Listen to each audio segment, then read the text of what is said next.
कल मेरे घर सीबीआई के ऑफिसर्स आए थे और दिल्ली सचिवालय में मेरे जो एजुकेशन मिनिस्टर का डिप्टी सीएम का ऑफिस है वहाँ पर भी उन्होंने रेड की थी। सारे ऑफिसर्स दोनों जगह बहुत अच्छे लोग थे, बहुत अच्छे से सबने बहुत व्यवहार किया।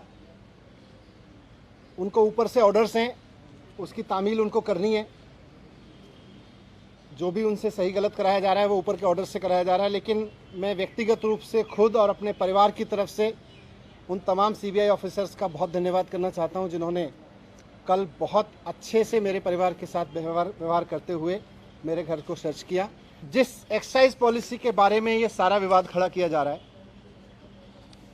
मैं उसके बारे में कहना चाहता हूं कि वो इस देश की सबसे बेस्ट एक्साइज पॉलिसी है।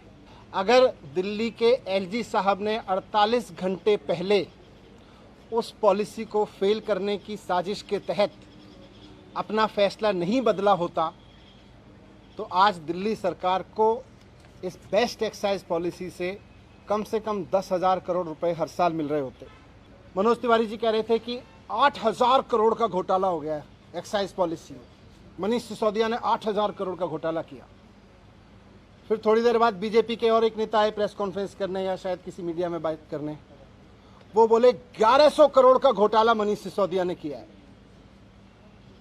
फिर मैं सोच रहा था कि एलजी साहब ने जो प्रेस रिलीज जारी किया था उसमें उन्होंने लिखा था 144 करोड़ का घोटाला कर दिया मनीष सिसोदिया ने। कल फिर जब सीबीआई के ऑफिसर्स आए तो वो एफआईआर लेके आए थे, उसमें ना 8,000 करोड़ का जिक्र था ना 1100 करोड़ का जिक्र था। उसमें लिखा था सोर्सेज कह रहे हैं कि 1 करोड़ का घोटाला हुआ है। मैं कह रहा हूं कि ये सब बकवास है, ये सब बकवास कर रहे हैं। इस पूरी पॉलिसी में कोई घोटाला नहीं हुआ, बहुत शानदार पॉलिसी है। और जो ये लोग कह रहे हैं इनको ना तो कुछ पता है ना इन्होंने कुछ पढ़ा है, बस इनको तो कहीं से कोई स्क्रिप्ट जो दी जाती है ये उसको रटते हैं।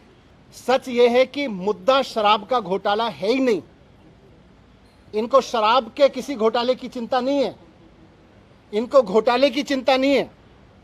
अगर इनको शराब के घोटाले की चिंता होती तो गुजरात में हर साल 10,000 करोड़ रुपए की एक्साइज चोरी होती है। अगर शराब की एक्साइज की चोरी की अगर चिंता इनको होती, एक्साइज के घोटाले की इनको चिंता होती, तो आज ये सीबीआई का पूरा हेडक्वार्टर गुजरात में शिफ्ट करा देते 10,000 करोड़ का घोटाला रोकने के लिए। लेकिन इनको घोटाले की चिंता नहीं है।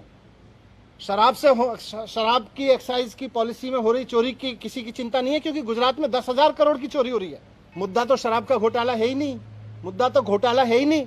अगर मुद्दा घोटाला होता तो प्रधानमंत्री जी ने कुछ दिन पहले बुंदेलखंड एक्सप्रेसवे का उद्घाटन किया था। आप सबने देखा था, आप सबने दिखाया था, सारे मीडिया ने चलाया था और सारे मीडिया ने देश के बहुत शोर से बताया कि प्रधानमंत्री जी ने जिस हाईवे का एक्सप्रेसवे का उद्घाटन किया था 5 दिन के अंदर अंदर वो पूरी तरह से धंस गया।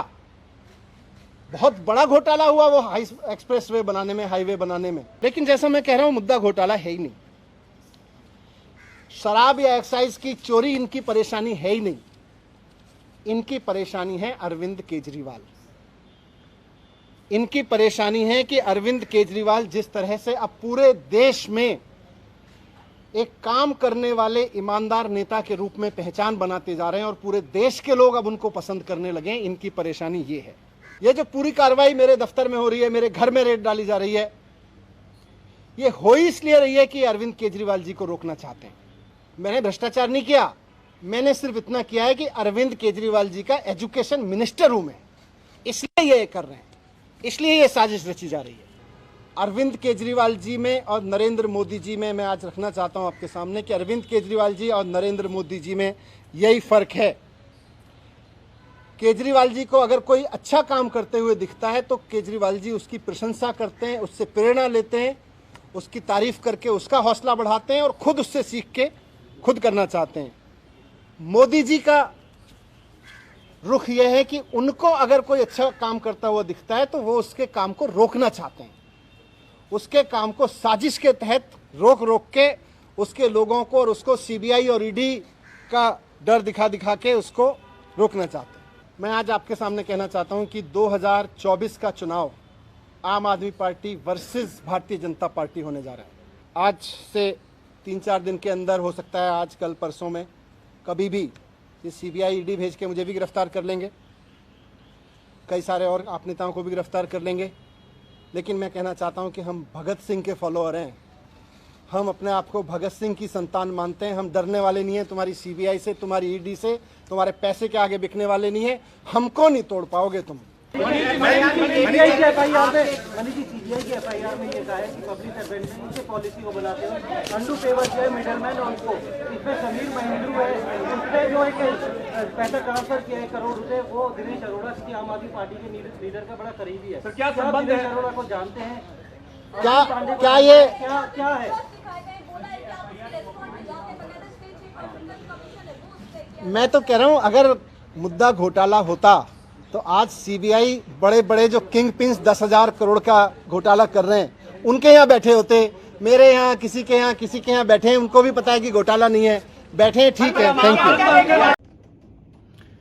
मनीष सिसोदिया ने भी प्रेस कॉन्फ्रेंस की, लेकिन जब मीडिया के बंधुओं ने उनसे पूछा कि दिनेश अरोड़ा को आप जानते हो, तो मनीष सिसोदिया प्रेस कॉन्फ्रेंस छोड़कर भाग गए। मनीष सिसोदिया एजुकेशन की बात, हेल्थ मंत्री को अंदर करना चाहते हैं, लेकिन ये नहीं बताया कि अरुण पिल्लई से उन्होंने कितने पैसे लिए।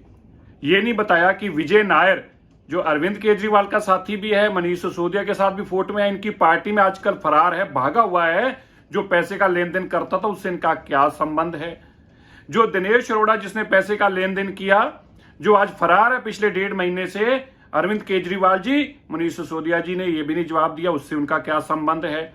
और फर्स्ट वीक ऑफ अप्रैल में ऋषि बाली से 3 करोड़ रुपया लिया, बरिंदर ढल के थ्रू, ब्रिंडको के थ्रू। इसी तरह अशोक जैन एनवी डिस्टिलरी के मालिक से भी 3 करोड़ रुपया लिया मनीष सिसोदिया ने, अरुण पिल्लई के थ्रू। जसदीप चड्डा से 3 करोड़ रुपया लिया और 1.5 करोड़ रुपए के क्रेडिट नोट लिए मनीष सिसोदिया ने, वो फैक्ट्री खोलने के लिए जो पंजाब में उसकी बंद की थी। सबको ब्लैकमेलिंग करना, उनसे पैसे ऐंठना, लूटने का काम मनीष सिसोदिया करें। और आज पीसी में आके बजाय एक्साइज पॉलिसी में 12% जो कमीशन उन्होंने तय की थी, वो क्यों तय की थी और 6% कमीशन किसको जारी थी, इसका जवाब मनीष सिसोदिया ने नहीं दिया। और बार बार ये कहा एजुकेशन, हेल्थ पे हमें रोका जा रहा है। आपको कोई नहीं रोक रहा, आपको केवल और केवल करप्शन करने से मोदी जी रोक रहे हैं। देश में किसी को मोदी जी करप्शन नहीं करने देते, आपको भी मोदी जी करप्शन नहीं करने देंगे। और आप कितनी भी कोशिश करो मनीष सिसोदिया, अब ये सच्चाई सामने आ चुकी है, तुमने करोड़ों रुपए इकट्ठा किया, तुम बच नहीं पाओगे।